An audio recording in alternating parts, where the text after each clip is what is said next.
Good morning. The Senate Committee on Commerce, Science, and Transportation will come to order. Today we will consider the nominations of Jared Isaacman to serve as Administrator of the National Aeronautics and Space Administration, which I have to say for a moment feels a bit like Groundhog Day, and also Stephen Haynes to serve as an Assistant Secretary of Commerce. NASA is at the forefront of American leadership in science and technology. It is critical to our national security amid what I have called the second space race. But the agency finds itself at an inflection point. Its next leader must be both disciplined and purposeful, candidly assessing what is working and what is not, while recognizing that each policy decision has trade-offs. NASA can't do everything it wants to. The agency must prioritize if we are to beat China back to the moon and then to Mars. If confirmed, Mr. Isaacman will be taking the helm just as NASA is set to launch Artemis 2, the agency's first crewed use of the Space Launch System rocket and the first crewed mission on the Orion spacecraft, which will bring American astronauts closer to the lunar surface than at any point since 1972. I know Mr. Isaacman will be a strong leader who sees that Artemis 2 launches safely, successfully, and without delay. He must then turn to Artemis 3, landing Americans on the moon before China, which is aimed at sending its own taikonauts there by 2030. NASA cannot take its eyes off the ball. Fortunately, Congress has given clear direction and substantial funding to achieve this goal. In the One Big Beautiful Bill, President Trump and a Republican Congress committed nearly $10 billion to specific parts of the space program, including the Space Launch System and future lunar missions of Artemis 4 and 5, the Gateway Space Station at the Moon, and the International Space Station. The vision for NASA enshrined in the One Big Beautiful Bill is unambiguous, and Congress expects that it will be executed faithfully. And I will note that our friend and colleague, Senator Katie Britt from Alabama, has come to join us. Alabama obviously has intense interest in NASA and space, and Senator Britt, we welcome you to the committee this morning.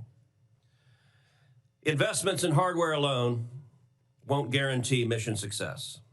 Equally indispensable is NASA's workforce. Houston's Johnson Space Center is home to one of the most capable, experienced, and mission-driven workforces in the world. JSC is home to our Astronaut Corps, America's spacefaring heroes, who represent the best of our nation. Preserving that talent is essential, and I trust that JSC will continue to thrive under Mr. Isaacman's leadership.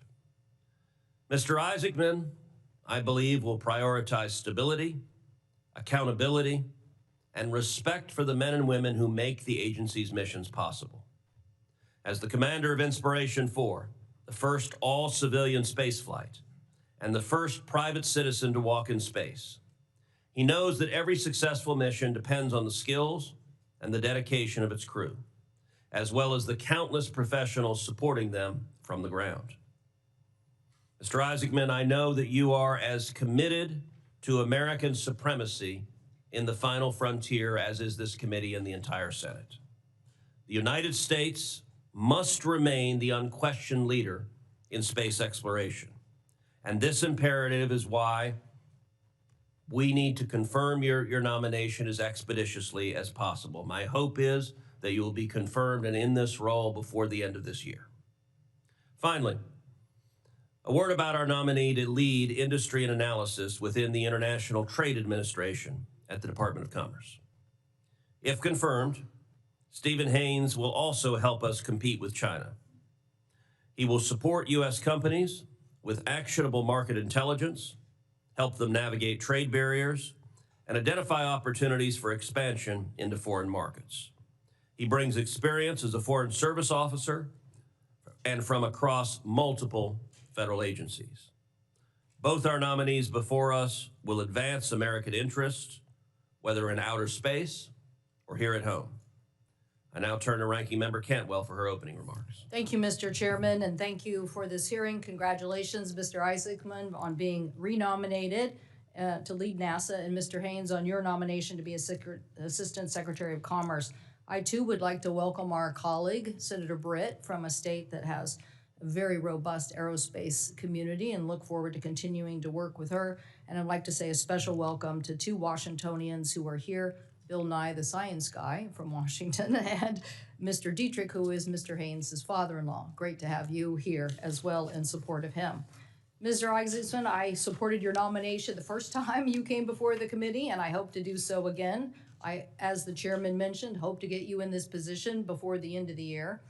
But there is no secret that a lot of NASA changes have been made since the last time you were before this committee, including the NASA decision to recompete for the lunar lander, the release of the president's proposed NASA budget, which calls for cutting the agency's budget by nearly a quarter in the workforce, and nearly a third of the science funding cut in half. So given all that, I'm glad you're here. I'm glad you're here to answer questions about NASA's future. And I hope that today's hearing will show that there's bipartisan agreement, strong bipartisan agreement, that we must redouble our efforts to get American astronauts back to the surface of the moon as soon as possible. At our committee hearing in November, we heard concerning testimony from several expert witnesses who left little room for doubt that the current SpaceX lunar lander would not be ready to put Americans back on the moon either in 2027 or 2028.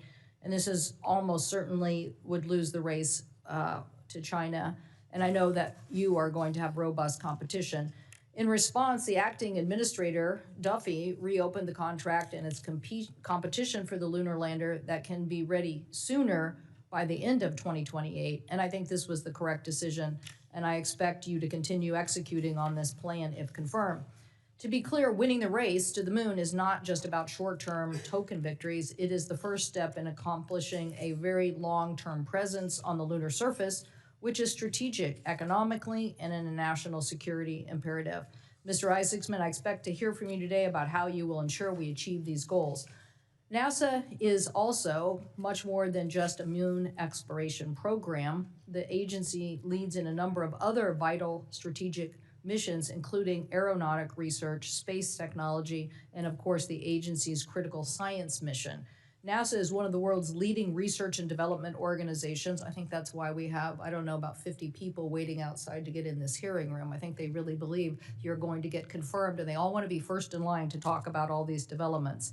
NASA is one of the leading research and development organization and agency that feeds a multiple of sectors of innovation, including AI, quantum, advanced aerospace materials, and manufacturing and aviation safety.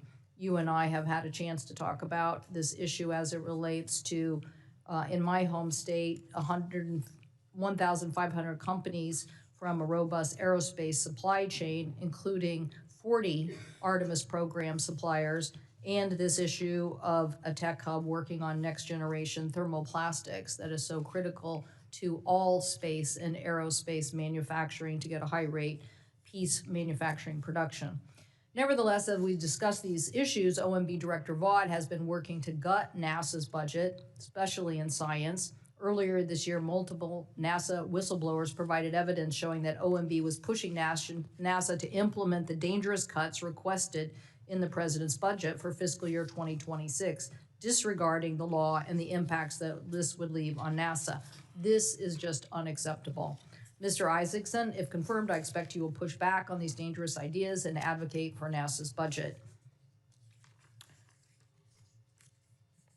Oh, I also invite you to visit Washington State. We'd love to continue this discussion on how to generate the next aviation innovation. It's clear that there's a lot going on that will help us on the Moon to Mars mission, not just the 40 Artemis suppliers, but a lot of other issues in how to guarantee our satellite communication for the future and how to make sure that is secure.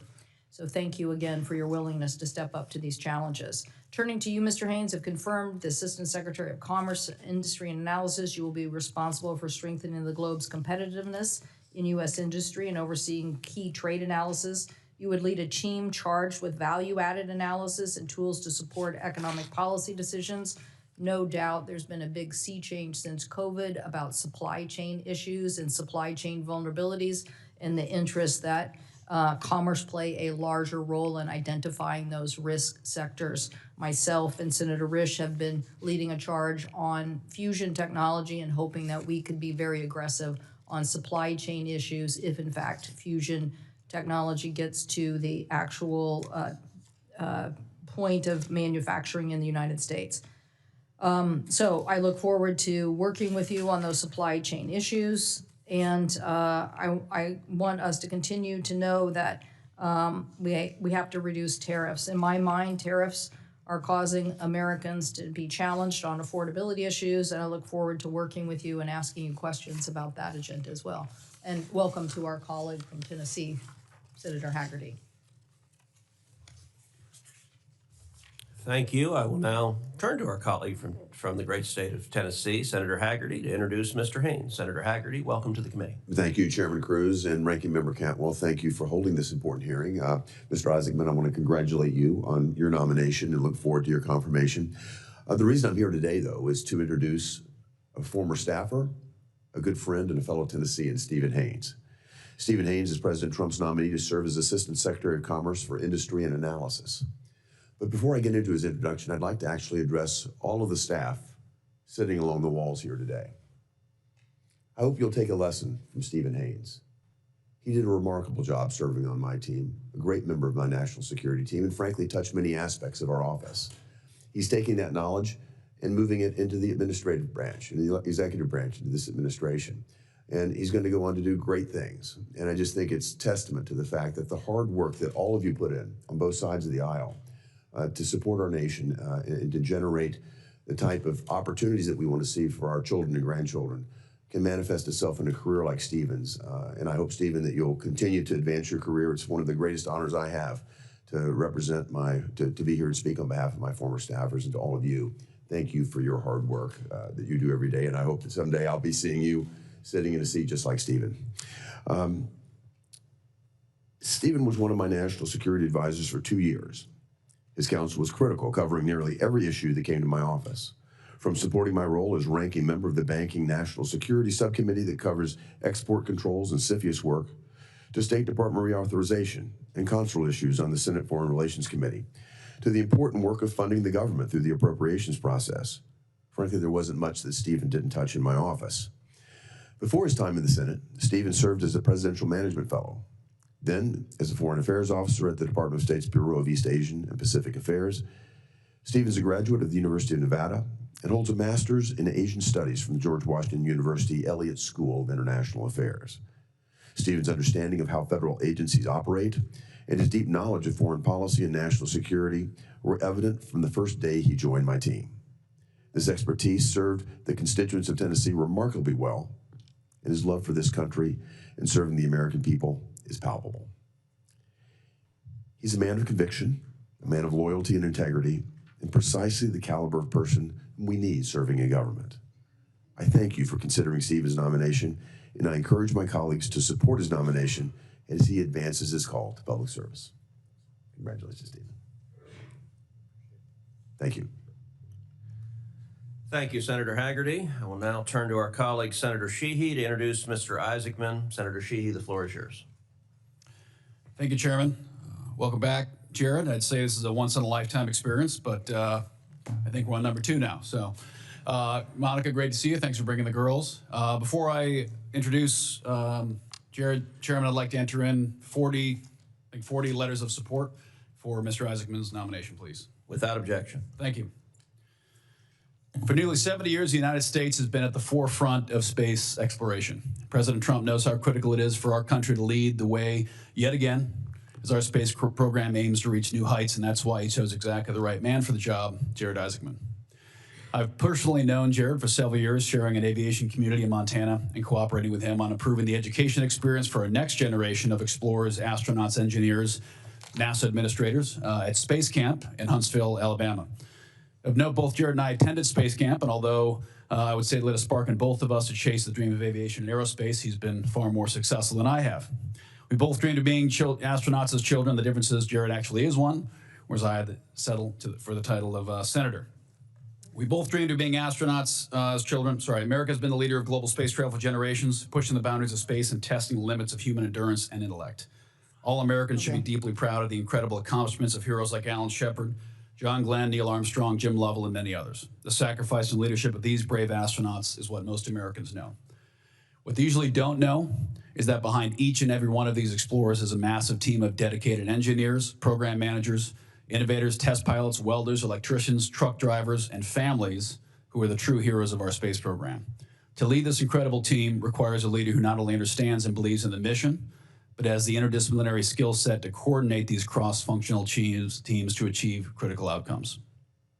Since the tragedy of the Columbia disaster in 2003, NASA has been an organization of great people searching for revival. And after the cancellation of the shuttle program for 10 years, it's important to remember, for 10 years, the United States was paying Russia taxi fare to send our own astronauts into space. This would make John F. Kennedy, Ronald Reagan, and dozens of others American leaders turn in their grave. And in light of the recent Starliner mission to the ISS that left astronauts stuck in space for almost 9 months, we are reminded that much work remains. President Trump knew it was time for a change, and he chose the right man for the job. Despite Jared's desire to be an Air Force fighter pilot and astronaut as a child, he found out that he was smarter than most and started a disruptive software company in his garage as a teenager. That company grew to be a tremendous multi-billion-dollar success, and that success fueled his ascension in the Hall of Fame as a record-setting jet pilot, an aggressor pilot for Air Force fighter pilots, and most recently, this first civilian ever to conduct a spacewalk. On top of all that, Jared and I share another passion, pediatric philanthropy. Jared has personally donated millions to improve healthcare for at-risk children all over America, yet again underlining his commitment to this great nation. NASA is a point of great pride for our nation. It has carved out new frontiers for mankind and shown the world the power of freedom. China is progressing at a breakneck pace to overtake our space infrastructure and beat us back to the moon, and they fully intend to win. If we don't focus our efforts and commit to victory now, we will find ourselves going to bed under the glow of a red moon. We have a moral obligation to continue to lead on the greatest frontier ever known, and it requires strong leadership. Jared is an articulate leader, a great father and husband, and one of the smartest people in America. Jared understands not only how to manage a complex multi-billion-dollar organization, but how to design and engineer critical systems. And to top it off, he knows how to fly spaceships. NASA is in need of spiritual rejuvenation, and that will take fresh leadership. Jared is the perfect man for the job, and I look forward to adding NASA administrator to his already remarkable resume. Thank you, Chairman. Thank you, Senator Sheehy. I will now recognize Mr. Isaacman for his opening statement. Thank you, Chairman Cruz, Ranking Member Cantwell, Senator Sheehy for that very generous introduction, and distinguished members of the committee. I'm honored and grateful to be here before you again as President Donald Trump's nominee to lead the National Aeronautics and Space Administration. To begin, I'd like to acknowledge my family. So my parents, Sandy and Don Isaacman, behind me, my wife, Monica, my two wonderful daughters, Mila and Liv. So over the years, I've found many ways to challenge their patience, and politics is certainly no exception. We are also joined today by 7 astronauts, some of my closest friends and crewmates, together with NASA astronauts that have come to this hearing in support. Thank you very much. I also want to acknowledge and appreciate that Senator Britt from the state of Alabama is here today, so not only home to Marshall Space Flight Center, but also to Space Camp, which is where my journey began. As mentioned before, I have lived the American dream. I've been fortunate to have an amazing business and aeronautics career, to have led 2 notable missions to space, to help charitable causes that matter deeply to my family. And now I'm beyond thankful for a chance to repay my debt to this nation by serving alongside the brilliant minds at the world's most accomplished space agency. The last time I sat before you, I introduced myself, my qualifications, and the challenges and opportunities ahead. This time I'm here with a message of urgency. After more than a half-century, America is set to launch NASA astronauts around the moon in just a matter of months. This is a challenging endeavor to say the least, and one that requires full-time leadership. Secretary Duffy, in his letter to this committee endorsing my nomination, emphasized this point. The message is shared by more than 4 dozen other letters of support, including an online petition started by members of the NASA workforce and a letter from 36 NASA astronauts who, like me, have sat through anomaly investigations, launch and flight readiness reviews, and have accepted the risks of going to space and understand what is at stake. And I know it's not lost on anyone in this room that we are in a great competition with a rival that has the will and the means to challenge American exceptionalism across multiple domains, including in the high ground of space. This is not the time for delay, but a time for action. Because if we fall behind, if we make a mistake, we may never catch up, and the consequences could shift the balance of power here on Earth. This Congress, and specifically this committee, understand the urgency of the moment, placing a historic investment in human space exploration that President Trump signed in the One Big Beautiful Bill. It's now time for NASA and its partners to deliver.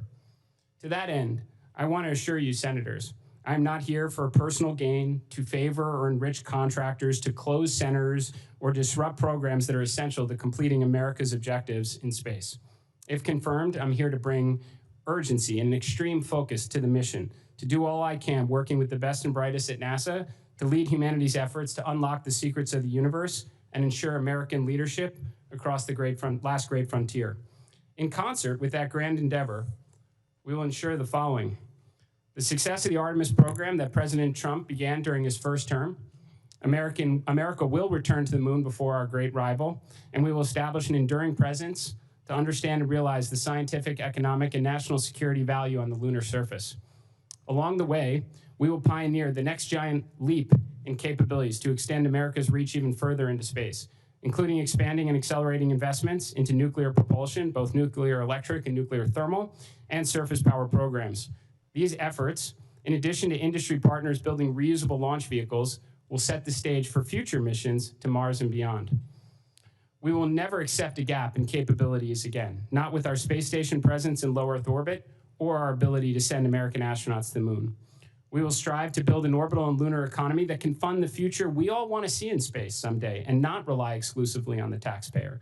We will begin making the investments now for the inevitable spacefaring future that is just on the horizon. We will make the most efficient use of every dollar allocated, pushing for more X-planes, more rovers and telescopes, more exciting missions like Hubble, James Webb, and Dragonfly, with the aim of enlightening the world through breakthrough scientific discoveries, knowing that if NASA doesn't do it, no one else will. Some of the most talented people in America show up to work at NASA, alongside a reinvigorated culture and an intense focus on achieving the near impossible, what no other organization is capable of or even dares to accomplish. We will achieve these objectives. And when, not if, we get the job done, it will be because of the professionals at NASA, our international and our commercial partners, this committee in Congress, and President Trump's administration that will have succeeded in ushering in a new golden age of science and discovery. We'll do it for America, for humankind, and in doing so, we will inspire the world and generations to follow to take us even farther. We are just getting started on the greatest adventure in human history, and with urgency and purpose and extreme focus on the mission, NASA will lead the way. Thank you. Thank you, Mr. Isaacman. I now recognize Mr. Haynes for his opening statement.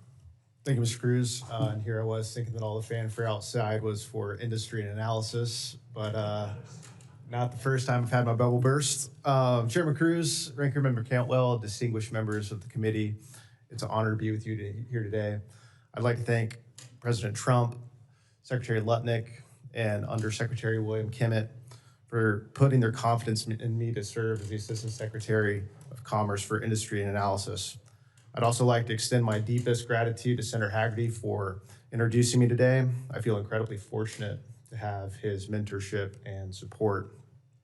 It's also an honor to have several of my family members here with me, starting with my incredible wife, Erica Haynes, who's sitting behind me. Our first year of marriage, she asked me what I wanted to do with my life career-wise, and I thought I gave her the right answer, which was to be a good dad, to be a good husband. And she gently reminded me that that was the bare minimum and challenged me to aim higher. And her continual love and support of the past 10 years of marriage has challenged me to do just that. Our first son, Henry, is here as well. It's the honor of my life to be his dad and to have him by my side. His little brother, Oscar, has been on the planet for a total of 10 weeks. And so he decided to forego the hearing, stay home with his grandmother, probably taking a nap right now. My father-in-law, Guy Dietrich, is here from Washington State. Thank you for being here. As well as one of my 3 older sisters, Heather Prey, and her husband and my best friend, Charlie Prey. My parents, Paul and Christy, were unable to make the trip to Washington, D.C. today. but they're proudly watching from home in Franklin, Tennessee.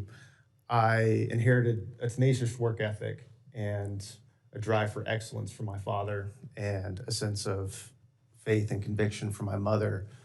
They shaped me into the man I am today, and there's no way I could ever repay them for that. I grew up in Franklin, Tennessee in the 90s at the height of Pax Americana.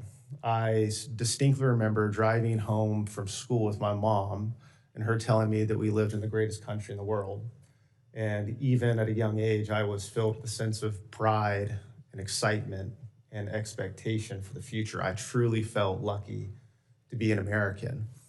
And I carried that pride with me as I left America to study abroad and then start a career in the oil and gas industry in Asia. No matter where I went, who I met, what I did, I always carried that sense that there was no place like home, my home, the United States of America. And then in the early 2010s, I started to notice a shift, like a lot of people, in the global geopolitical and economic landscape. And for the first time in my life, America's future felt uncertain and not guaranteed. And so through the loving encouragement of my wife, who's from the area, decided to move to Washington, D.C., leave the private sector, and pursue a career in foreign policy and national security via public service. And that journey has led me to multiple roles at the Department of State, the Pentagon, here in the United States Senate, and now for the second time at the Department of Commerce. The colleagues that I've worked with, along with the experiences that I've gained, have all somehow culminated in the necessary preparation for this specific nomination. For 6 months prior to this nomination, I had the privilege of performing the duties of the Assistant Secretary for Industry and Analysis, learning its policies, its people, portfolios, budget, contracts, learning every facet of the organization. And it's because of that, I feel a sense of pride and excitement to have the opportunity to lead the organization in an official capacity. And if confirmed, my singular focus will be supporting American industry's competitiveness through robust understanding of analysis of sectors and supply chains, improving and growing INA's analytical capabilities to better respond to trade questions facing U.S. policymakers, and empowering the professionals, the people who work at INA to approach their work with a sense of subject matter expertise, mastery, autonomy, and purpose. And to that end, I look forward to working constructively with this committee. Thank you for your time and look forward to your questions. Thank you, gentlemen. Congratulations on both your nominations. And I will say, Mr. Haynes, your 10-week-old son would have certainly been welcome here this morning. With some frequency, senators have been known to cry and sleep fitfully, and so he would have fit well in this body. Mr. Isaacman, welcome back.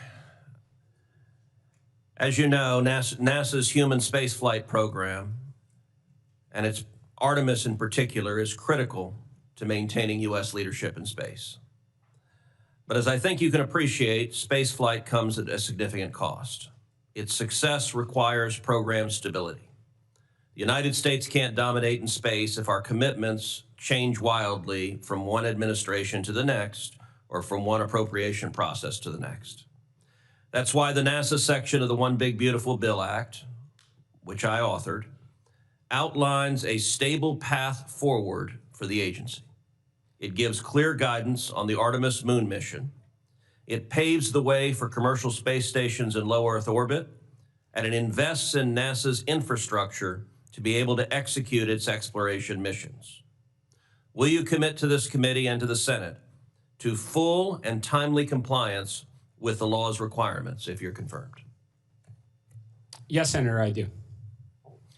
Let's dive into those requirements. Congress wrote into the One Big Beautiful Bill that there shall be a stable, fully funded path for Artemis, at least through Artemis 5. Congress also dedicated money for the Gateway Lunar Orbit Space Station and the Orion crew capsule. Artemis is the key, I believe, to both beating China to the lunar surface and to maintaining a U.S. presence at the moon. What concrete steps will you take to maintain the Artemis program's long-term stability?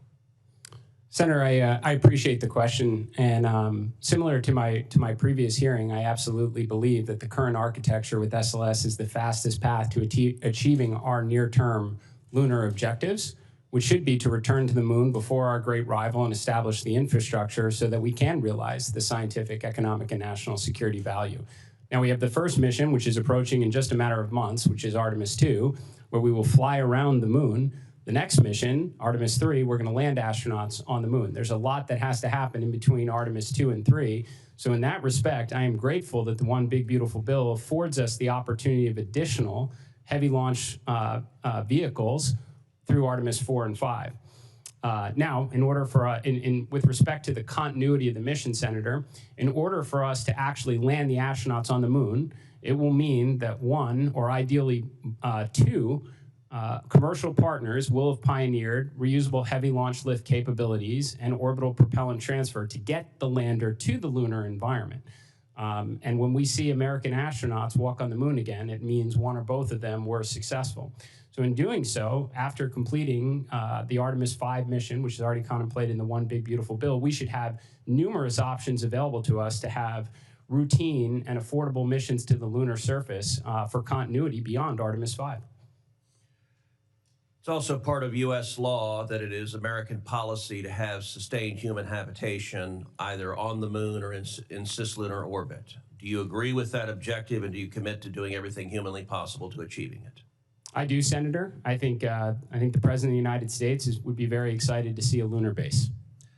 And I will say, just a minute ago, you talked about competing providers. I want to be very clear. I have no particular interest in one provider versus another. My interest is in making sure the objective is achieved. And at times, some have suggested that the objective of going to the moon and the objective of going to Mars are in tension. I don't believe they're in tension. I believe both are critical. America will be the first to land on Mars. That is critically important. That is written into law, and I was proud to author that provision in law. But I also think at the same time, we cannot lose the moon and lose the race to the moon to China. Do you agree that both are critical priorities? I do, Senator. And again, consistent with my prior testimony before this committee, there actually are parallel efforts underway. Now, there is no question the overwhelming near-term priority is to return American astronauts to the moon and, again, establish an enduring presence on what is a very scarce piece of real estate that we're interested in at this time. But as I mentioned before, in order for those American astronauts to step foot off a lander onto the lunar surface, it means one or both, and actually potentially many more commercial providers will have pioneered reusable heavy lift launch capabilities and on-orbit prop transfer, which is the same capability, really the next giant leap capability that America needs for missions to the moon, Mars, and beyond. The International Space Station, which is managed from Texas's Johnson Space Center, is scheduled to be retired by 2030. It will be replaced by one or more commercially developed stations, partially funded by NASA and partially by private partners. Congress has been clear that a gap in our presence in low Earth orbit would jeopardize U.S. strategic interests. Will you commit to guaranteeing a continuous human presence in low Earth orbit and a continuous American presence during your tenure, and to ensure that there is no gap between the retirement of the ISS and the transition to commercial LEO destinations? I absolutely commit to that, Senator. As I mentioned in my opening remarks, we can never accept a gap in our capabilities again, not in low Earth orbit or our ability to reach the moon. I, like a lot of space enthusiasts, dream of the day where we have multiple commercial space stations in low Earth orbit. But I think in order for that to be a financially viable model, we have to absolutely maximize the remaining life of the International Space Station, get the highest potential science and research to the space station to crack the code on the orbital economy to give all these commercial space stations a fighting chance. Thank you. Senator Cantwell. Thank you, Mr. Chairman. Thank you, Mr. Chairman. Sorry, I had to step out for a minute and take a call from another member, but I just want to make sure I heard everything you just said correctly on this. So when Secretary Duffy, as the acting, announced NASA would reopen to compete Artemis 3 human lander to ensure America would reach the lunar surface in 2028, you agree with that decision, and will you fully commit to this recompetition? Well, Senator, I mean, both SpaceX and Blue Origin were already awarded contracts through a competitive process to build a lander, and I don't think it was lost on either one of those organizations that the first company that is capable of delivering a lander to take American astronauts to the lunar surface and back is the one that this nation is going to go with. I think that competition is fantastic. I think the best thing for SpaceX is a Blue Origin right on their heels and vice versa. Great. Well, we're glad they recompeted, and when I first became ranking member of the committee, we argued for the redundancy of competition. There's nothing like competition to get the product that we need. And I think the decision that was made was based on the urgency to return by 2028. So you believe in that process? Senator, I absolutely agree with competition. I think we need competition for the vendors that support NASA's critical mission. I think competition among world powers is actually a really good thing, just as long as we don't lose. Okay. The R&D issue about high-rate composites, I mentioned in my opening statement, the HiCam project, which does have NASA's support in trying to generate more composites. We have, with Idaho, established a tech hub in thermoplastics, and really believe that the United States should not lose this race for high-rate composite manufacturing. Will you fight to keep for NASA's aeronautic budget to sufficiently fund such HiCam operations and support the technology development that is needed for aerospace materials? Senator, I think it's squarely in the responsibility of the aeronautics portion of NASA to work on the absolute cutting edge materials that will ensure the competitiveness of our aeronautics industry well into the future. Okay, and then how can you further leverage NASA's university work for development and research? I think, there's a couple parts to that, Senator. First, I think in general, it's part of NASA's responsibility towards inspiration in STEM education to award grants to academic institutions that give students hands-on opportunities with hardware, ideally inspire them to want to graduate and either work at NASA or contribute to industry. Also, I just think it's a great way to, crack the code on important research that's going to bubble up towards NASA achieving its important objectives. Okay, thank you. And Mr. Haynes, how do we get this supply chain onshoring or supply chain materials similar to this same subject? One of the reasons I became interested in the Tech Hub is actually an Idaho employer came to me and said, "Do you understand the Europeans are trying to buy us?" And I was like, "No, I didn't understand that." And he said, "Yes, everybody's looking for the best technology, and they see it in our country, and they want to buy it, and we're not doing it and creating the supply chain." So how do you think this job and role you can help improve supply chain identifications for America's competitiveness, particularly in manufacturing? Thank you. Thank you, Senator. One word simply is mapping. We're doing this across a wide variety of sectors. Critical minerals, one. Mine to market is a term that we use often. We have to understand the supply chain, understand where their choke points are, if any. There's two components within industry analysis that do supply chain analysis, the Trade Policy Analysis, or TP&A division, as well as the Supply Chain Center. There's a good amount of overlap there.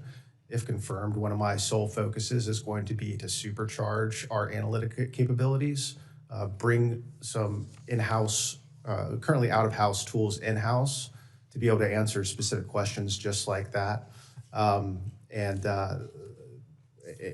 be able to have a little bit more ball control in terms of mapping and analyzing supply chains. And do you look at this issue as a true competition issue with China and other countries to make sure that we are mapping these supply chains? It absolutely is. It's a competitive issue across the board. I would say yes, Senator. Okay, and then there is a legislation sponsored by myself, Blackburn, Blunt, Rochester, and Young on promoting resilient supply chain. Will you look at that and tell us whether you can support that legislation? I have looked at it. We provided initial TA, and if passed, I'd be happy to implement it to the fullest extent and work with the committee to do so. Do you see any problems with it now?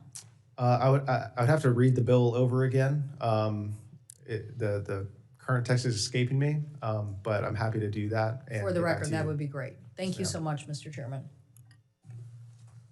Thank you. Senator Moran.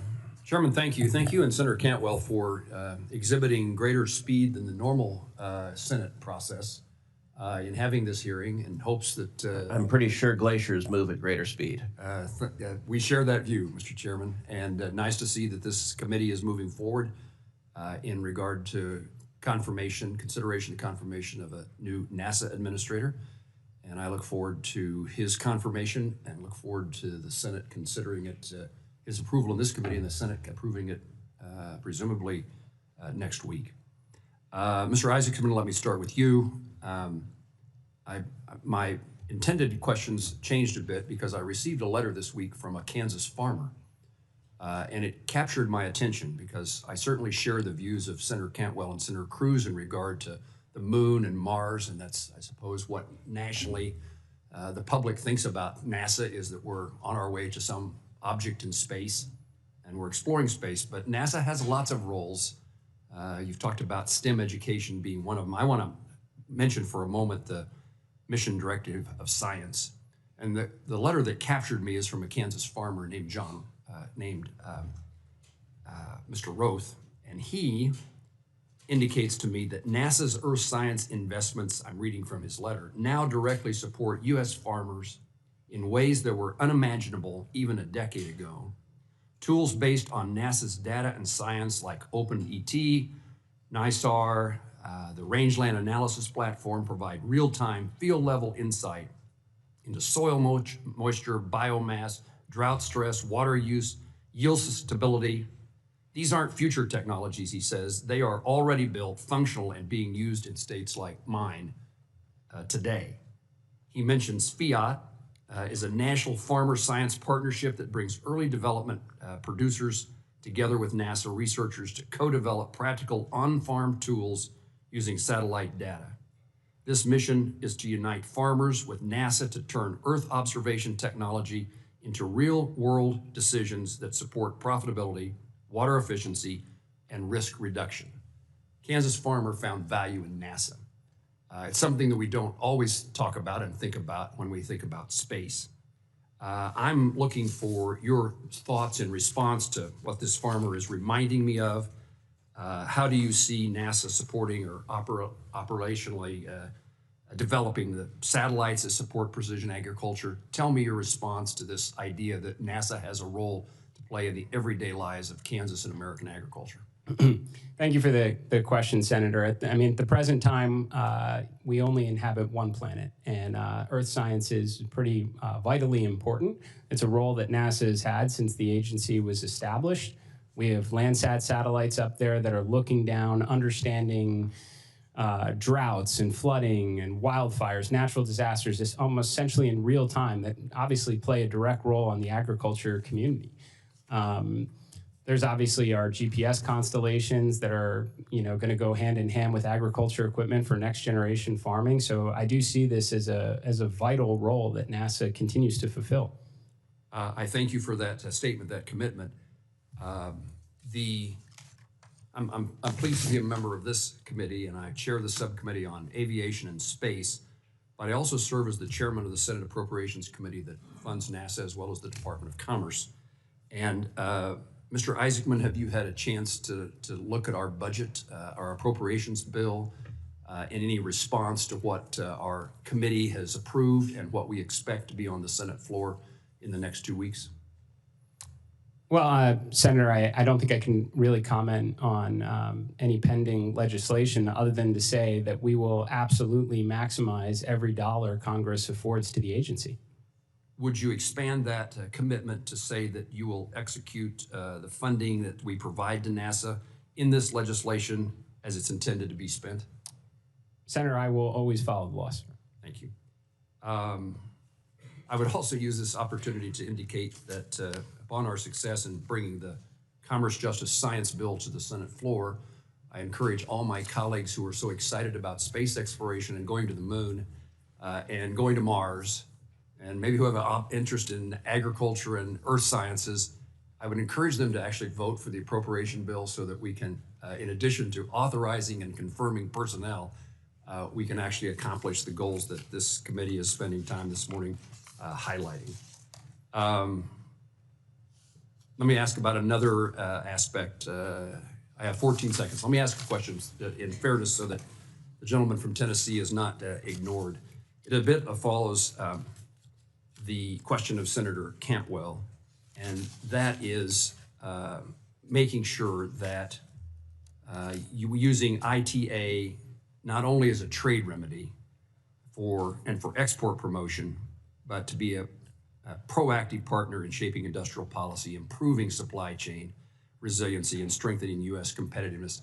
Tell me that you believe that's a significant component of what your job is and will be.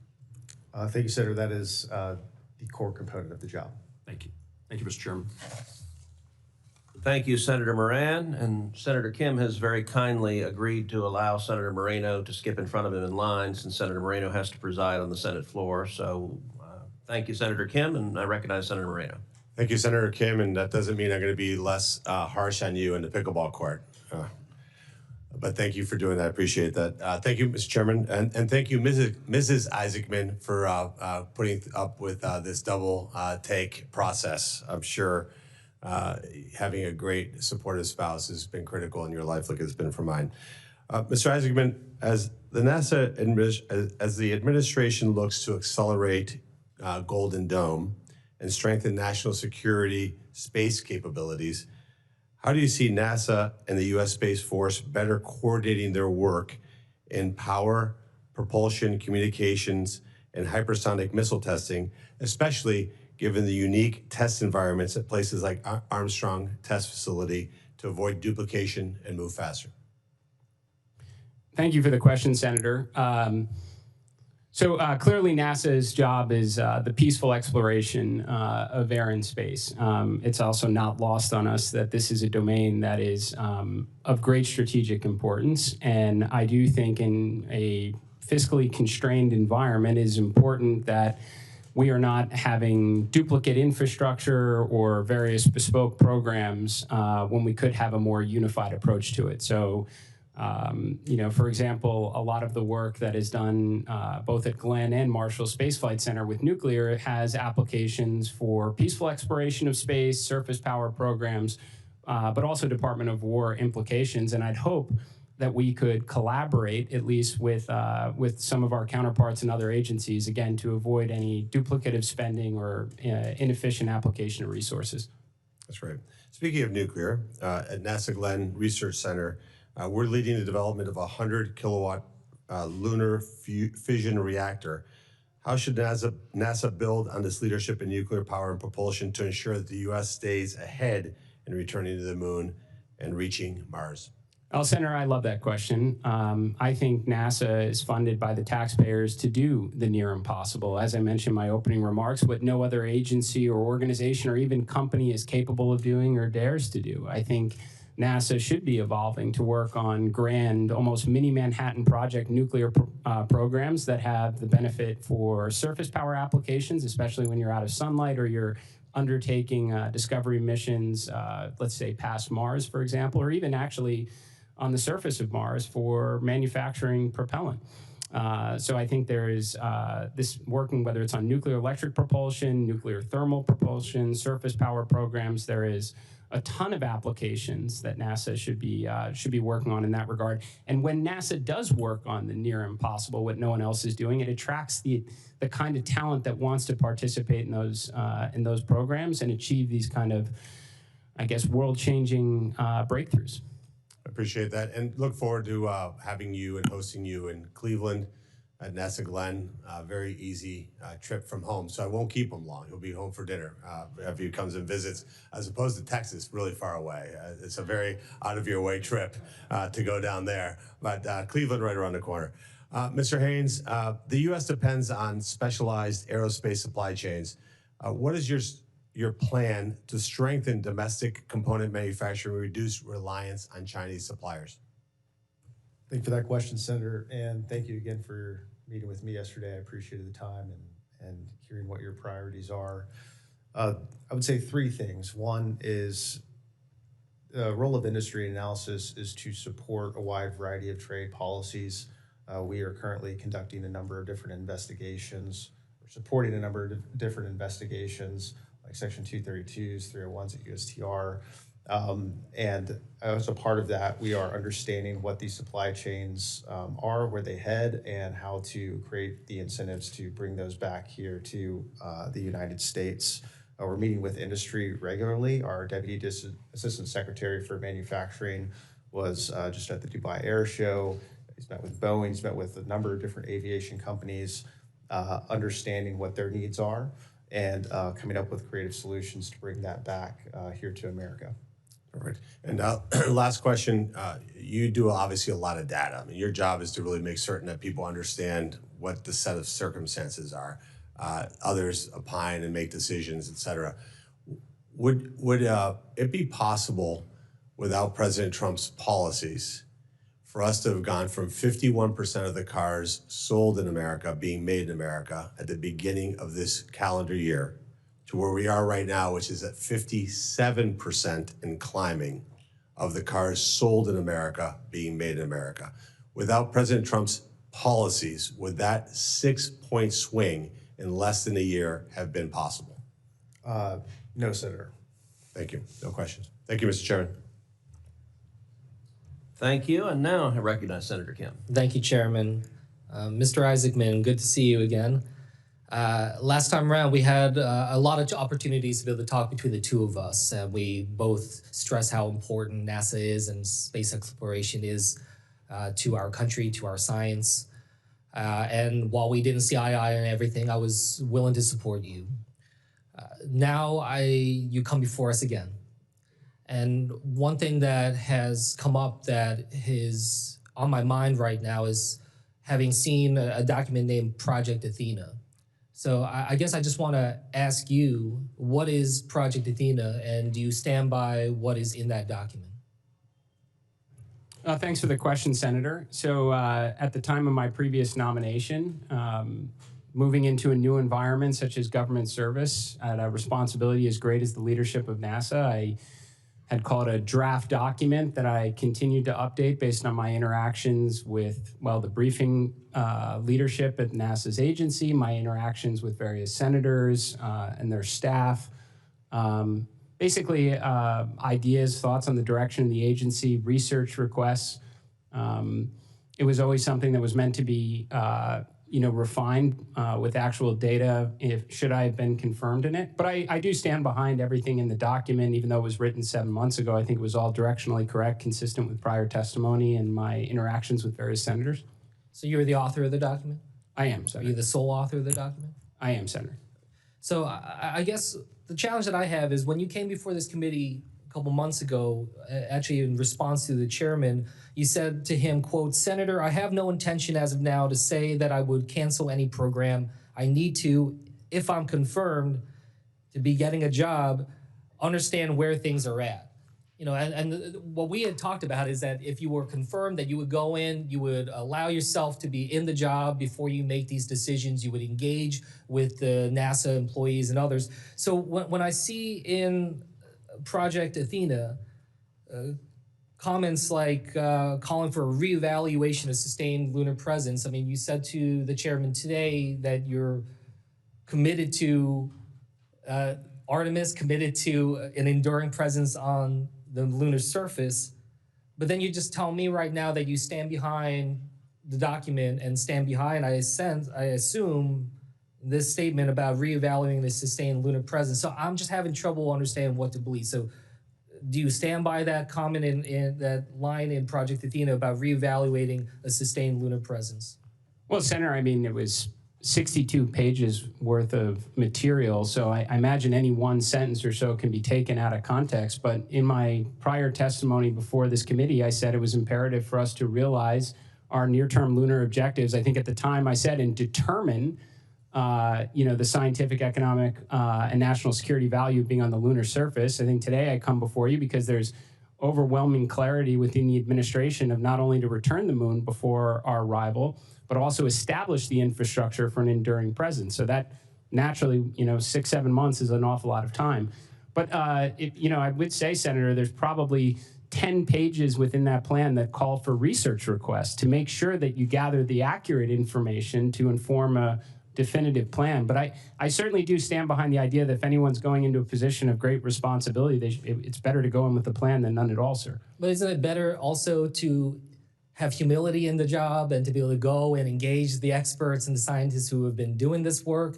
I mean, I don't mind people having a vision and having priorities, but you had told this committee that you would hold off on making up your mind, but the document very much came, and I wasn't trying to take anything out of context. I'm giving you the opportunity to explain it. So like, you know, for instance, you responded to a colleague of mine about the importance of climate science and the role that science is playing, NASA is playing in that way. But in the Project Athena, you say, quote, well, you say NASA should be, quote, taken out of taxpayer-funded climate science business and leave it for academia to determine.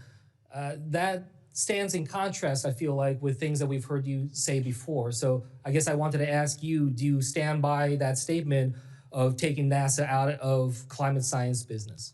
Well, and Senator, first of all, I completely agree with you, by the way. I think humility is an important quality of leadership. And that's why, again, I would say if it's not 10 pages, it could be 20 pages of the 62 that specifically call for research requests from across the associate administrators, the various subject matter experts to inform a definitive plan. That's throughout the entire document. They're very here did not seek a request. It was determinative in saying that it should take out, and also in terms of, you know, laying out cutting of thousands of civil servant positions. So look, I'm out of time. We will follow up. But as I said, I'm trying to be someone who can work together. I think this needs to be bipartisan going forward. But some of what I saw in that document, so in contrast to things that I heard you say before, at least what you have assured me about, it's okay to say that you changed your mind or that you don't agree with everything that you said in that document. I had expected you to say that, but instead when you come here before us today and say that you stand behind what's in that document,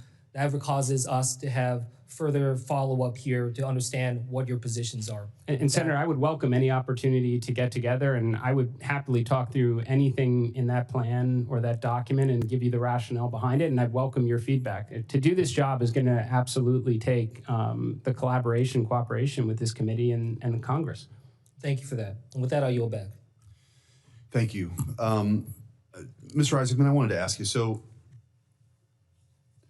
let's just pretend you're in Missouri among a group of students, constituents, just a good cross-section of my state. If you were to answer the question, why is it important that the United States of America gets to the moon first or gets to Mars first ahead of the Chinese, what would be your answer? Well, Senator, I think there's a couple reasons, one of which is fulfilling a promise that's been made by every president since 1989 and over $100 billion that's been funded by taxpayers on our grand return to the moon. I think it's imperative that we do so, and failing to do so calls into question American exceptionalism beyond just our expertise in the high ground of space. Second, I do believe, as I mentioned in my opening remarks, that when we return, we will have an opportunity to determine and realize the scientific, economic, and national security value on the lunar surface. Now, an example I used in my, my previous hearing is that there is helium-3 on the moon. Not a lot of it, but certainly more than there is here on Earth, and that is predicted to be a more efficient source of fusion power. Now, I mean, our foreign policy and wars have been fought for a century over sources of power. To get that wrong could have implications here on Earth that could change the balance of power. We have in this country, I think, a pretty robust ecosystem of new companies, small businesses, sort of disruptors that have entered the fray here as it relates to whether it's commercial space exploration or travel or what have you. How can NASA, in your role, help sort of cultivate that, work with them? Because I do think that's one of the advantages we have over China in this race. What can you do as in this potentially this new role? Senator, it's a great question, and a lot of people do believe generally these are new developments, but in reality, going back to the 1960s in the space race, NASA worked alongside some of our great aerospace companies. I mean, whether it was Boeing or McDonnell Douglas and Northrop, for sure. sir. So a lot of those names are still very relevant within the space program today. And then there's also a lot of new names that is, referred to sometimes as new space or commercial space. I think it's going to take, the contributions of the many to do the near impossible. Now, where NASA can play a role is consistent in the past, which is sharing its expertise and talent to help these new companies. When NASA does tend to figure out the near impossible and it's mature enough technology to hand it off to industry where innovation can improve upon the capability and lower cost, that's a great outcome. I also think NASA can do a very good job expressing the need. What is the requirement? Because there are lots and lots of commercial space companies now. I think Ranking Member Cantwell mentioned, I think she said over 1,000 in her state alone. That's fantastic. We just want to make sure they're all working on things that bubble up to our most important objectives. So I think NASA can do an even better job of working with industry to outline the problems that need to be solved and ensure we're kind of concentrating American ingenuity in the right direction, sir. Well, I think that to put on the parochial hat for a moment, I think St. Louis is a defense tech hub with former McDonnell Douglas and Boeing with their defense side, the NGA West, which is completing their new facilities, a lot of opportunities, and which leads sort of the next question on quantum. Washington University in St. Louis is doing a lot of really important work here. How do you see NASA's role in furthering that mission, right, to be on the cutting edge? Because I think what I was getting at with the first question, all of this, civilizations come and go, right? And in many ways, whoever has the most advanced technology, whether it's warfare or on the commercial side, they tend to thrive and win this great competition. And NASA is going to is playing a very important role, continue to play an important role. How do you see on the quantum side NASA working with research institutions and the private sector? It's an excellent question, Senator. So, thank you, by the way. Yeah. Thank you for that. I mentioned earlier about the importance of determining the orbital economy. So for 60 years, other than a few exceptions, the space economy has still come down to launch, observation, and communication, which is largely funded by the government. And if we do want a very exciting spacefaring civilization in the future with lots of space stations and orbital, lunar outposts and Mars bases, we're going to actually have to figure out that economy. There's a lot of prospect when it comes to quantum computing, quantum communications, and what I would like to do is ensure that the highest potential science and research has a expeditious path to the International Space Station so we can maximize that remaining life and then hopefully crack the code on the orbital economy that gives all the commercial space stations a fighting chance. So quantum has a number of applications that can take advantage of the unique environment of microgravity, sir. Well, thank you for your service, and I wish you all the best in this new position. Good luck. Yep. Welcome, gentlemen. Welcome to the committee, and congratulations on your nominations. Mr. Isaacman, welcome back to the committee. You were here before for this position, and as we all know, President Trump withdrew your nomination earlier, citing concerns with your, I believe, political donations to Democratic candidates. And in a July 6th post on Truth Social, the president also stated that it would be absolutely inappropriate for you to head NASA, given your close relationship with SpaceX CEO Elon Musk. Since that time, there have been additional reports that in the time between your nomination being pulled and now being renominated by the president, I think you've donated roughly $2 million to President Trump's super PAC. So based off this information, I'm concerned that the decision-making around this position may not have been about ensuring NASA has strong leadership to carry out its mandate.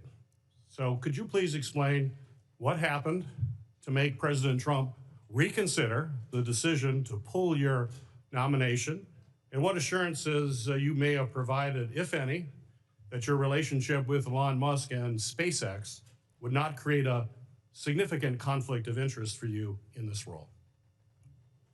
Well, Senator, there's a lot there, so I will try and hit it all. If I miss anything, please ask me to correct.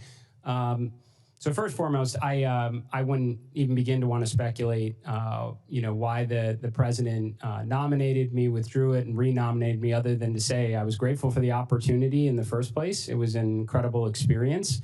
When the president pulled my nomination, he gifted me an extended summer vacation where I could take my kids on some adventures before they lose interest in me. And then I understand that he ran a competitive process and interviewed several candidates. I was grateful for consideration at the time and happy to be here now. In terms of donations, I think it was covered over the summer. I actually felt I had enough exposure to Washington and got over maybe some of the initial intimidation factors, so much so that I thought perhaps I would have a political career, maybe be able to contribute for all the right reasons. So it shouldn't be surprising that I supported the Republican Party. I mean, at the same time period, I probably made 30 times that amount in donations to charitable causes. And with respect to Elon Musk, that question comes up. In fact, every story I see that writes about my nomination refers to the Musk ally or the Musk friend. It's funny that in a world where everybody has a phone with a camera on it, there are no pictures of us at dinner, at a bar, on an airplane, or on a yacht because they don't exist. My relationship with Mr. Musk is the fact that I led 2 missions to space at SpaceX because it's the only organization that can send astronauts to and from space since the shuttle was retired. And in that respect, my relationship is no different than that of NASA. Mr. Haynes, congratulations on your nomination to such a critical role as well. If confirmed as the Assistant Secretary, you will oversee the Office of Industry and Analysis, which is housed under the International Trade Administration. As part of the office's responsibilities, INA produces trade data that is responsible for informing trade policies and decisions across the federal government. I think it's safe to say, and I hope you agree, that without accurate data, the federal government and this administration risk making short-sighted and ill-informed decisions that could impact domestic industries and workforces, as well as alienate some of our closest international allies. As you may be aware, earlier this year, the president fired the commissioner of the Bureau of Labor Statistics, which is responsible for complying critical economic data like employment numbers, as well as the inflation rate. Not only was this firing clearly political in nature, because the president didn't like what the data said, it also calls into question the accuracy of data produced going forward from the BLS. So my fear is that this firing and other offices throughout the federal government, including INA, which will oversee, will face political pressures from the president to produce certain figures, certain metrics that align with his policy goals, rather than actually publishing what the country needs, which is unbiased data and statistics. So my question for you, do you believe that there is any political influence in the data currently being produced by the Office of Industry and Analysis? And how do you plan, if confirmed, in ensuring that INA continues to produce the unbiased data, which is absolutely essential to policy making? Thank you for that question, Senator Peters. The short answer is no, there is no political bias in the data that we produce. And if confirmed, it will be one of my highest priorities to ensure that the data that we receive, both from industry partners, American companies, and from unbiased data sources, both private proprietary, will remain of the highest integrity.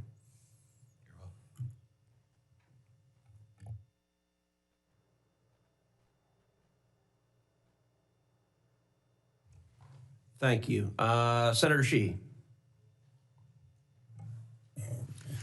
Thank you, Chairman.